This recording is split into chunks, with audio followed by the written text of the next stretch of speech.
राष्ट्रीय लोकदल के नवनियुक्त ऐश्वर्य राज सिंह जिनका पहली बार लखनऊ में आगमन हुआ है।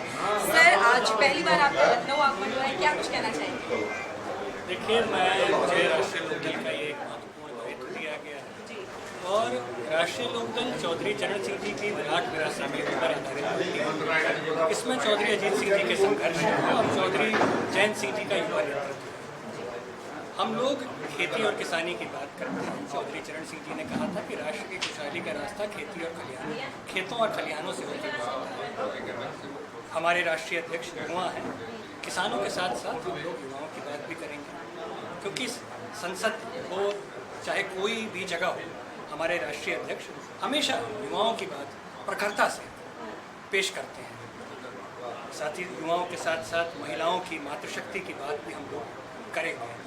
तो चुनावी वर्ष है, आने वाले समय में हम लोगों का उद्देश्य है कि हम लोग चौधरी चरण सिंह जी की जो विचारधारा है उसको हम लोग गांव-गांव पर लेकर जाएंगे, प्रत्येक बूथ तक लेकर जाएंगे, हर एक कार्यकर्ता तक लेकर जाएंगे, हर एक वोटर।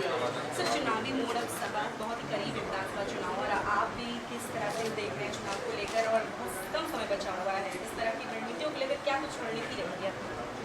देखिए, लोकतंत्र की जो असली ताकत होती है वो गांव, किसान और आम कार्यकर्ता के पास होती है। राष्ट्रीय लोकदल ने 2027 चुनाव के दृष्टिगत एक संगठनात्मक एक अभियान की शुरुआत करी है, टीम आरएलडी। इस टीम आरएलडी के माध्यम से हम लोग गांव-गांव में एक संपर्क सूत्र को स्थापित करेंगे और जिले का एक संपर्क सूत्र होगा।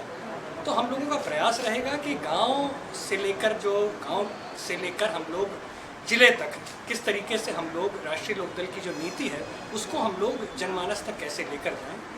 इसी उद्देश्य के साथ हम लोगों ने टीम आरएलडी का गठन किया है। साथ ही साथ हम लोगों के जो मुद्दे हैं जो किसानों के ऊपर केंद्रित हैं, किसानों के साथ साथ युवाओं के मुद्दे, जो महिलाओं के से संबंधित मुद्दे हैं, उनको युवाओं की आप बात कर रहे हैं तो युवाओं अभी छात्र युवा की गूंज जो है वो पूरे देश में हो रही है, सड़कों पर उतरे हैं, लाठीचार्ज भी हो रहा है, और आप ये युवा हैं, आप किस तरह से उनको देख रहे हैं?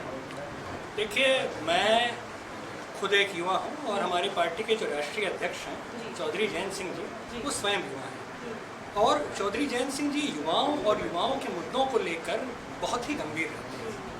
जब वो प्रथम बार राज्यसभा गए थे तो उन्होंने एक प्राइवेट मेंबर बिल संसद की पटल पर पेश किया था, जिसमें उन्होंने कहा था कि युवाओं की जो भागीदारी की उम्र है एमपी और एमएलए इलेक्शन लड़ने की, वो 25 साल से कम कर 21 साल करी जाए।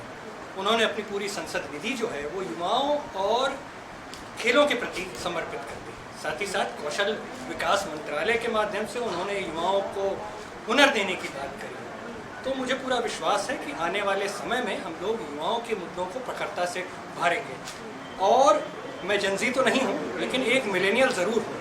तो मुझ जैसे युवा पर जब चौधरी साहब ने इतना विश्वास करके इतना दायित्व दिया है, तो मुझे पूरा विश्वास है कि आने वाले समय में हम लोग ज़्यादा से ज़्यादा युवाओं को जोड़ेंगे और हम लोग उचित संगठन में उनको स्थान भी देंगे और उनके जितने भी मुद्दे हैं उनको सुनने के बाद उनका किसी तरीके से हल निकाल के उनको संतुष्ट करेंगे। बहुत बहुत शुक्रिया। तो ये थे स्वराज राज सिंह, जो भी राष्ट्रीय लोकदल के नए अध्यक्ष, प्रदेश अध्यक्ष बने। उन्होंने अपनी सारी बातों को प्रमुखता से रखा। फिलहाल इस वीडियो में विस्तृत है। मैं ज्योति का नौजवान जनक में